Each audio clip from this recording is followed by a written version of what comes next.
All things are possible if you believe. Well, you know, I studied for a long time. I started to study this book, Think and Grow Rich. And he talks about belief in here. He says, you're not ready for what you want until you believe you can get it. I found that the only two sources of reference we could go to find out anything about ourselves is science and religion. They all say you've got to believe. So I kept figuring out, how do you believe? How do you change a belief? Interesting subject, because I'm going to tell you something. Your results are nothing but the manifestation of your belief system. Well, our belief system, now listen carefully, is based upon our evaluation of something. And frequently when we reevaluate a situation, our belief about that situation will change. Seeing yourself make a decision at that point to be resilient, to keep at it, to see the charge come back on your face, to see yourself working through the struggle is the most important visualization you can do. What would you say to yourself when it sucks? Not just see yourself validated. It's about, look, the real truth of achieving any dream is that struggle, that effort, that push. Every time that you have fallen on your face, or you've tried something and failed, or you've gone out and thought you found the love of your life, and then your heart's broken, and then you pick yourself up again, and then you dust yourself, you're building confidence the entire time, because confidence is not built on the high days. Confidence is built on the low ones. Confidence is built when you are struggling. Because when you see yourself go for something and fall, when you see yourself try and get knocked down, when you see yourself stand back up after getting abused or traumatized or discriminated against and moving ahead, you are building this reserve within yourself where you know you can rely on yourself, you know you can face hard things and you can keep moving forward. You know you have your own back.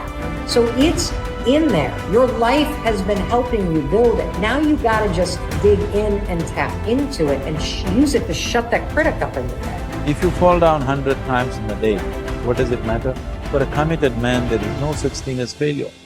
If you fall down 100 times, 100 lessons to be learned. If you commit yourself like this to creating what you really care for, now your mind gets organized.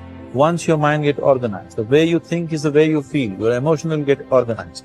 Once your thought and emotion is organized, your energies will get organized in the same direction.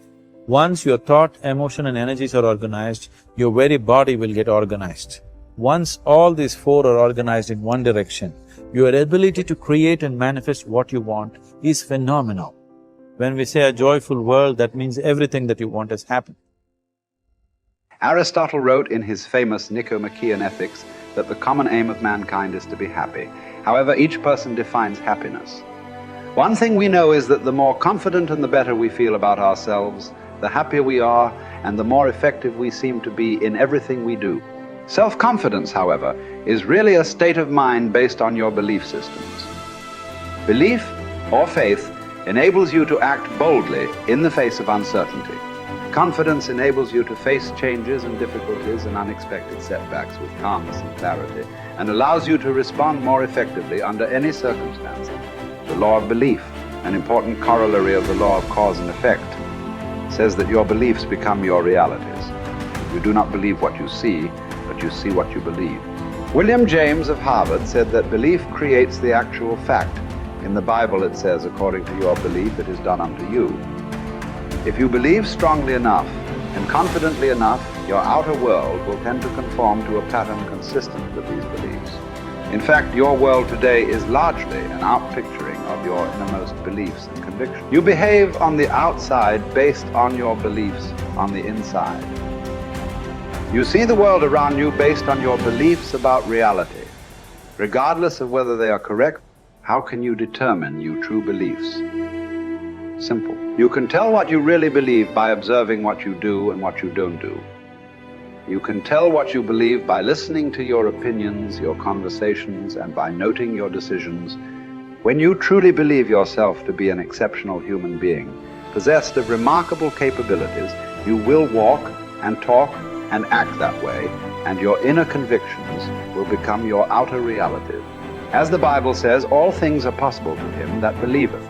The law of incremental improvement is your key to an unlimited future of success, prosperity, and self-confidence. It doesn't matter where you are starting from. All that matters is where you are going.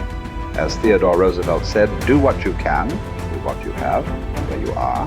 By applying the law of incremental improvement to yourself and your work, you can begin moving upward toward joining the great ones in your field. If you are doing what you love to do, and you are doing it with all your heart, by engaging in continuous personal and professional improvement, you can begin to move forward at such a rapid rate that it will astonish you. There is one small problem that you need to deal with before you become one of the best in your field. Most of us grow up with feelings of inferiority and inadequacy. Because of low self-esteem and selling ourselves short, many of us never even think about becoming excellent at our work. It never even occurs to us that we have the ability to learn anything we need to learn, to be able to do an outstanding job at anything we put our minds to. The fact is that, generally speaking, you have the capability to excel at anything that is really important to you. If anyone else has achieved a high level of competence in your field, then so can you. All you have to do is to do the same things over and over until sooner or later you get the same results that they have. I stopped wasting time. That helped a lot. I stopped drinking. I stopped going to bars. I really didn't spend a lot of time with my friends when I had young kids in particular. I had friends and I saw them, with some degree of regularity, but where I cut corners was more with social life outside my family. So I spent a lot of time with my wife, and I spent a lot of time with my kids, and I spent a lot of time on my career. And so you have to make choices. And I think those were reasonable choices. I'm not displeased with them. Don't abandon your friendships, but you can certainly look at where you're wasting time and just stop doing things that you know to be a waste of time. So, and I did. And so I had enough room for my marriage, and I had enough room for my kids, and I had enough room for my career, and sort of a multi-dimensional career. And it was always a challenge to me too, to see how efficient I could get. I concentrated on my marriage and making time for it. I concentrated on spending time with my kids consciously, and I concentrated on developing my career. Those were the three elements of my life. And I had some time left over for creative pursuits and for friends, but most of it was a matter of getting rid of time wastes of any sort, and I just pushed that out of my life, day after day until I wasn't wasting any time, or virtually no time. And, I've asked my undergraduates frequently how much time they waste per day, and general estimates are like 6 to 8 hours of time they regard themselves as wasting. Like, that's a whole career right there, right? So if you just stop wasting time, you can do a tremendous amount, especially if you also try to maximize efficiency. And I always found that incredibly motivating. A motivating game. How much can I do in the least amount of time possible? That's fun to try to do that, as far as I'm concerned. I know, that's maybe undoubtedly a temperamental thing, but if you're wired that way, that's a great meta strategy. Become efficient. Results is the name of the game. What other game is there? I'm telling you, if you'll start with that, it's called the process of life change, and it doesn't matter how small the process is to start.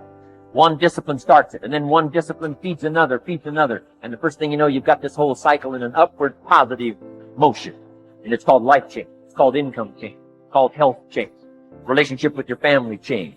Equities unprecedented that you can have in numbers that will stagger the imagination if you do not curse what's available and start amending what's possible to get the results that you want. I don't think I can put it in any better. He said, it's not what happens that determines the major part of your future. It's not what happens. What happens to us all. He said the key is what you do about it. It's not what happens, it's what you do about it. And he said if you will start that process of change, do something different the next 90 days than you did the last 90 days, like picking up the books to read. Do something different, like the new health disciplines, relationship with your family, whatever it is, doesn't matter how small it is. You'll start doing different things with the same circumstances. Since we cannot change the circumstances, but we can change ourselves. We can change what we do.